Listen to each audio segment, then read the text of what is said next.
Hi කට්ටිය ඉතින් හැමෝම පිළිගන්නවා ඉන්නරෙස YouTube channel එකට මේ සතියේත් ඔන්න මම අරගෙන ආවා Bitcoin Ethereum ඊතනින් පස්සේ gold market එක වගේ තෝරාගත්තු ප්‍රධාන මාකට් කීපයකම එලියට් වේව් ප්‍රෙඩික්ෂන් ටික ඉතින් අපි කලින් සතියේ කතා කරපු දේවල් එක්ක මේ සතියේ වෙන්න තියෙන අප්ඩේට් ටික අපි කතා කරමු එහෙනම් අපි යමු වීඩියෝ එකට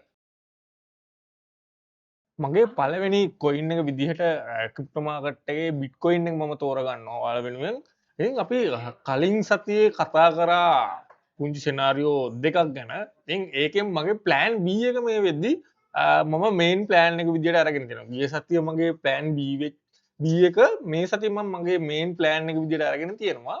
කලින් වීඩියෝ එකේදී මම කතා කරා ඔයාලට මතක ඇති මෙන්න මේ විදිහට. මේ ආපු වේව් එක මෙන්න මෙයා තවදුරටත් කන්ටිනියු කරන්න පුළුවන්. ඒක තමයි මගේ මේන් ප්ලෑන් එක. එහෙමත් නැතිනම් අපි මේ ඉවර කරලා තිබ්බ මෙතෙන් ඉවර කරලා තිබ්බ X wave එක එහෙම නැත්නම් correction එක ප්‍රධාන තවදුරටත් side way correction එකක් විදිහට පහළට යන්න හැකියාව තියෙනවා.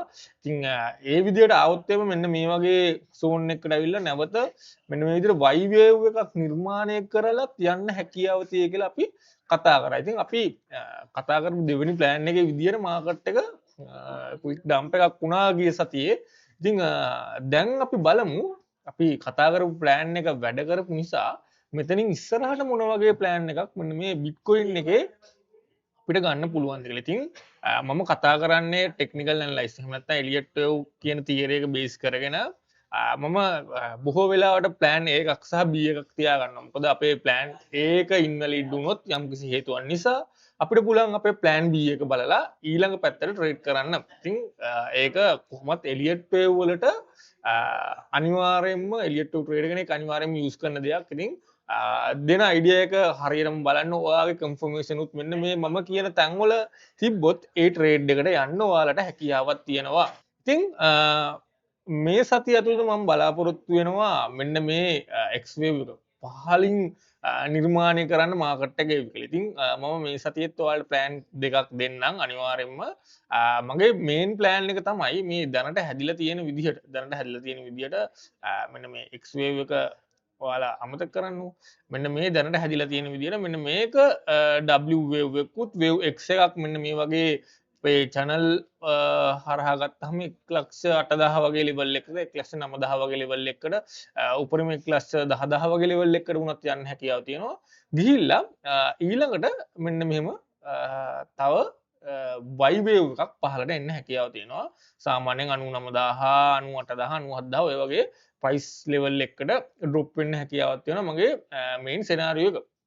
කියන්නේ මෙන්න මේක ABC හෝ WXY correction එකක් විදිහට මෙන්න මේ ආසන්න price එකකින් මේ වෙලා ඉවර වෙලා පහළට ඒවි කියලා තමයි මගේ main scenario එක විදිහට තියන් ඉන්නේ. එහෙම නැතිනම් අපි කලින් සතියේ කතා කරපු අපේ දෙවෙනි scenario එක විදිහට ගත්ත WXY කියලා ගිහිල්ලා මේක බොහෝ විට A B C විදිහේ ෆ්ලැට් පැටර්න් එකක් කරන්නත් යම් කිසි හැකියාවක් තියෙනවා. ඉතින් ඒක තීරණය වෙන්නේ මෙන්න මේ යන වේව් එක තවදුරටත් දිගින් දිගටම කන්ටිනියු වුණොත් මෙන්න මේ හයි එකෙන් උඩට මෙහා බොහෝ විට අර වගේ ෆ්ලැට් පැටර්න් එකක් වෙන්න හැකියාවක් තියෙනවා. එහෙම නැත්නම් කම්බිනේෂන් එක WX Y කම්බිනේෂන් එක Y වේව් එක ට්‍රයැන්ගල් එකක් වගේ යන්න හැකියාවක් තියෙනවා. සයිඩ් වේ කරෙක්ෂන් එක ඒ වගේ පැටර්න් එකක් නිර්මාණය වෙන්න හැකියාවක් තියෙනවා. මේ වෙලාවේ මම ප්‍රධාන වශයෙන් බලාගෙන ඉන්නේ මෙන්න මේ 1,08,000 1,09,000 වගේ ප්‍රයිස් වලදී බිට්කොයින් එක මොන වගේ රියැක්ෂන් එකක්ද දෙන්නේ මම මෙන්න මෙතන දාගෙන ඉන්න පැටර්න් එක ඉවර වෙනවද මේ තැන් වලින් එහෙම වුණොත් මට WFT එන්ට්‍රි එකක් ගන්න පුළුවන් සෙල් පැත්තට අන්න ඒ වගේ ප්ලෑන් එකක් තමයි මම මේ වෙලාවේ බිට්කොයින් chart එක බලාගෙන ඉන්නේ. ඉතින් ඔයාලට පුළුවන් ඔන්න ඔය කියපු ප්ලෑන් ටික ඔය කියපු මම කියපු ප්‍රයිස් වලදී ඔයාලගේ කන්ෆර්මේෂන් උත් එකතු කරගෙන එන්ට්‍රීස් වලට යන්න. ඉතින් මීට එහා මොන හරි අනිවාර්යෙන්ම මගේ අතින් කියවුන් නැති දෙයක් තියෙනවා. ඔයාගේ වෙනම සිනාරියෝ එකක් තියෙනවා නම් පොඩ්ඩක් කමෙන්ට් එකක් විදිහට දාන්න අනිත් කට්ටියටත් බලා ගන්න. ඉතින් අපි යමු ඊළඟ අප්ඩේට් එක බලන්න. ඉතින් මගේ ඊළඟ ක්‍රිප්ටෝ මාකට් එකට දාලා coin එක තමයි Ethereum coin. ඉතින් Ethereum එක ගත්තාම මම කලින් සතියේ කතා කරා චූටි දෙයක් ගොඩක් කට්ටිය බොහෝ ට්‍රේඩර්ස්ලා මෙන්න මෙතන ට්‍රෑන්ගල් එකක් දාගෙන ට්‍රෑන්ගල් එකෙන් පස්සේ ලොකු වේව්යක් උඩට යාවි කියලා බලාපොරොත්තු වෙනවා. හැබැයි මම මෙන්ෂන් කරා ඔයාලා මතක ඇති මම බලාපොරොත්තු වෙනවා කියලා මෙතන ෆ්ලැට් එකක් වගේ නිර්මාණය කරලා වැටේවි කියලා. ඉතින් ඒ ප්ලෑන් එකම තමයි මම තවදුරටත් තියාගෙන ඉන්නේ. මෙන්න මේ ගියපු වේව් එක මෙන්න මෙයා ෆ්ලැට් එක B wave එකක් විදිහට මම පොඩ්ඩක් අප්ඩේට් කරලා තියෙනවා. කලින් මගේ B wave එක තිබ්බේ මෙතන. ඉතින් මම නැවත අප්ඩේට් කරනවා මේක B wave එකක් විදිහට. එතකොට මගේ high එක මේක.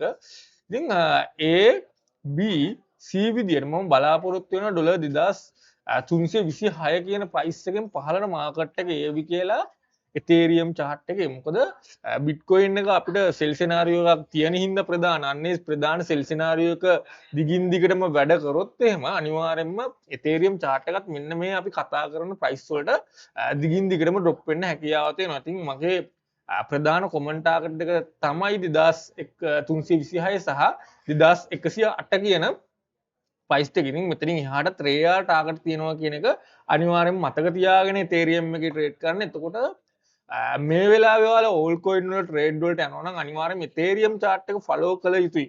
මොකද මෙයා ලොකු කරෙක්ෂන් එකකට යනවා නම් ඔයා ඉන්වෙස්ට්මන්ට් වල යනවා නම් නැවත හිතන්න ඕන. මොකද මේ එතේරියම් එකත් එක්ක අනිත් ඕල් කොයින් ටික නැවත ටිකක් දරුණු විදියට ඩ්‍රොප් වෙන්න හැකියාව තියෙනවා. ඉතින් පහුගිය දවස් ටිකේ බිට්කොයින් එක තනි ගමනක් යනකොට එතේරියම් එක ලොකුවට perform කරේ නෑනේ.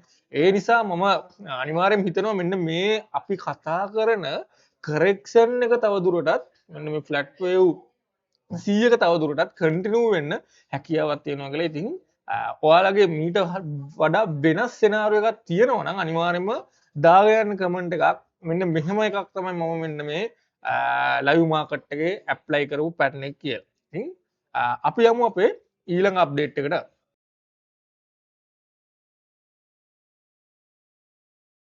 ඉතින් මම තෝරගන්නවා ෆොරෙක්ස් ට්‍රේඩර්ස්ලා වෙනුවෙන් ගෝල්ඩ් මාකට් එකේ ට්‍රේඩ් කරන කට්ටිය බොහොමයක් ඉන්න හින්දා ඉතින් මම කලින් සතියේ කතා කරා මෙන්න මේක ඩයගනල් එකක් වෙන්න පුළුවන් එහෙම නැත්නම් 1 2 1 2 සෙටප් එකක් විදිහට තර්ඩ් වේව් එකක් යන්න පුළුවන් කියලා.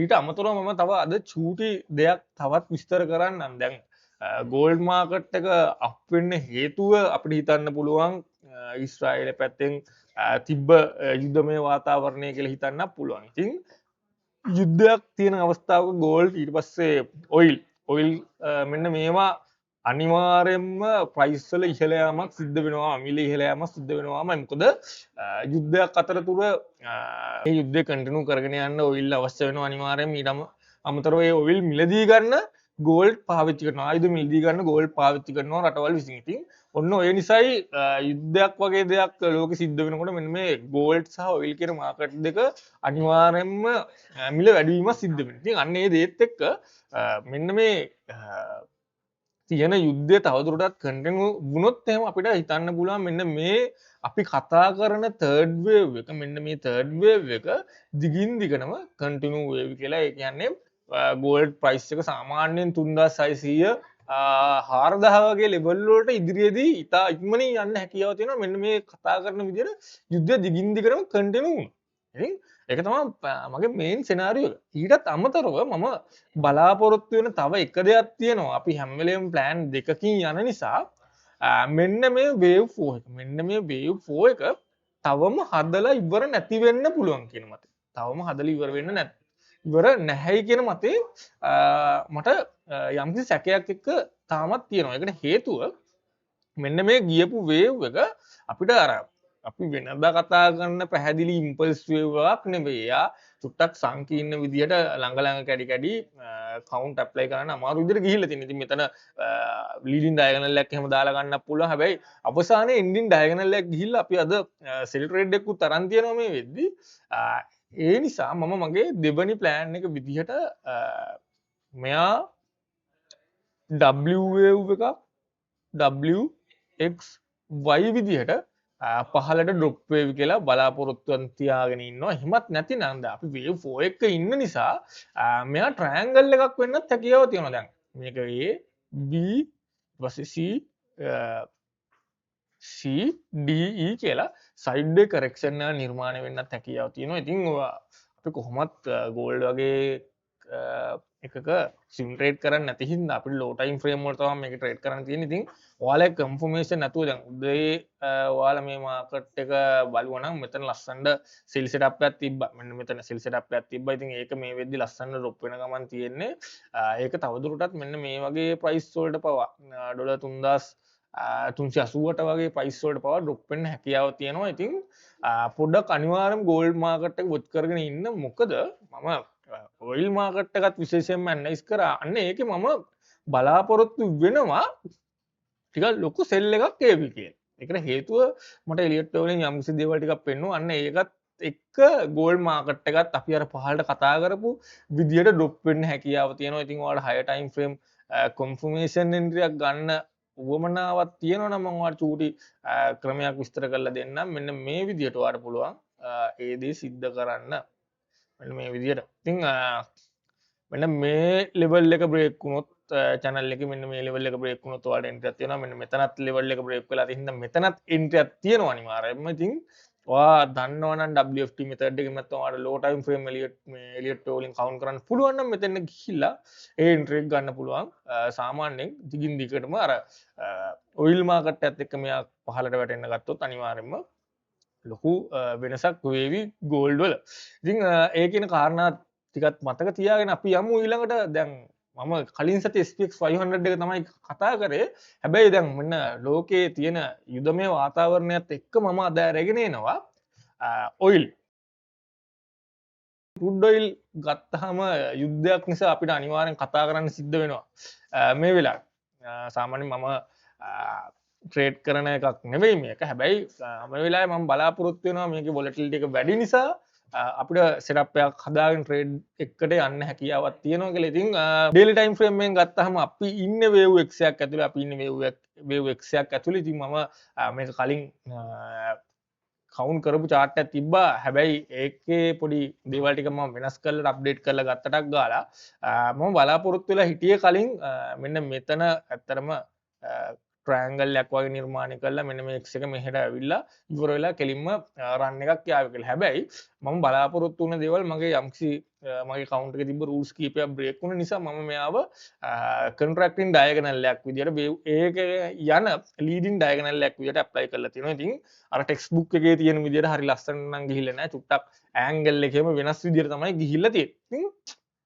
මගේ වේව් ඒක මෙන්න මෙතනින් ඉවර වෙලා තියෙනවා. වේව් ඒකට පස්සේ මම මෙන්න මේ මාකට් එකේ පම්ප් එක ෆ්ලැට් එක වේව් 100 AB C කියලා ෆ්ලැට් එක වේව් 100 එකක් විදියට තමයි අරගෙන තියෙන්නේ. ෆ්ලැට් එක වේව් 100 එකක් විදියට අරගෙන තියෙන්නේ. ඉතින් අපි මෙයා දිහාට තව චුට්ටක් ඇතුළට ගිහිල්ලා බැලුවොත් එහෙම C වේව් එකේ අපිට අපි දන්න විදිහට හරි ලස්සනට 1 2 3 4 5 කියලා යන්න හැකියාවක් තියෙනවා. ඉතින් wave 4 එකක් නිර්මාණය කරනවා වෙන්න පුළුවන් ඔයිල් වල. ඉතින් මේ wave 4 එකත් එක්ක මෙන්න මේ 80 Y746 වගේ ප්‍රයිස් එකකට මගේ Fibonacci level එකක් තියෙන්නේ. ඒක ටච් කළා මාකට් එක ලොකු සෙල් එකක් යන්න පුළුවන්. එහෙම නැත්නම් මේකට මොඩර්න් පැත්තෙන් අපි ගහන ඩයගනල් එකක් ආදේශ කළා මෙන්න මේ හයි එක උඩට කඩපු ගමන්ම ඊළඟ සෙල් සෙටප් එකට අපිට යන්න හැකියාව තියෙනවා. හැබැයි මෙන්න මේ සෙටප් එක මම බලාගෙන ඉන්නවා. මෙන්න මේ වගේ රීට්‍රේස්මන්ට් එකක් ඇවිල්ලා ඔහම 5 එකක් ගිහිල්ලා ඒ සෙල් සෙටප් එක આવොත් ඇත්තටම ගොඩක් හොඳයි. ඉතින් මම ඒකයි කිව්වේ ගෝල්ඩ් මාකට් එකෙත් සෙල් සෙටප් එකක් යන්න හැකියාව තියෙනවා. මෙන්න මේ අපි කතා කරපු දේවල් එක්ක. ඉතින් මේ ඩ්‍රොප් එක දිගින් දිගටම සිද්ධ වුණොත් අනිවාර්යයෙන්ම මෙන්න මේ හදලා තියෙන නිර්මාණය කරලා තියෙන ලෝ එක 59337 කියන ලෝ එක බ්‍රේක් කරනවා. මම බලාපොරොත්තු වෙනවා ඒ වගේ දෙයක් සිද්ධ වුණොත් එහෙම මගේ ටාගට් සෝන් එක විදිහට 53844 49500 වගේ ලෙවල් එකකට ඔයිල් එක ඩ්‍රොප් වෙයි කියලා. ඉතින් අනිවාර්යයෙන්ම බලන්න ඔන්න ඔය දුන්න අප්ඩේට් එක. ඉතින් ඔයාලට පුළුවන් ට්‍රේඩ් කරන්න මම දුන්න අප්ඩේට් එකත් එක්ක ඔයාලගේ ඇනලයිසිස් මෙතඩ් එක එකතු කරලා කන්ෆර්මේෂන් එන්ට්‍රීස් අරගෙන ඔයාලගේ එන්ට්‍රීස් වලට යන්න පුළුවන්. ඉතින් කලින් සතියේ වීඩියෝ එක ඔයාලට උදව්වක් වුණා නම් අනිවාර්යෙන් ඒක කමෙන්ට් එකක් දාන්න. මේ සතියේ වීඩියෝ එකත් ඔයාලට උදව්වක් වුණා නම් එහෙම නැතිනම් ඔයාලගේ අප්ඩේට් මීට වඩා වෙනස් ඒවා තියෙනවා ඒවත් කමෙන්ට් එකක් විදියට දාන්න. එහෙනම් අපි ලබන සතියේත් මෙන්න මේ වගේම නියම සුපිරිම වීඩියෝ එකකින් හම්බ වෙමු.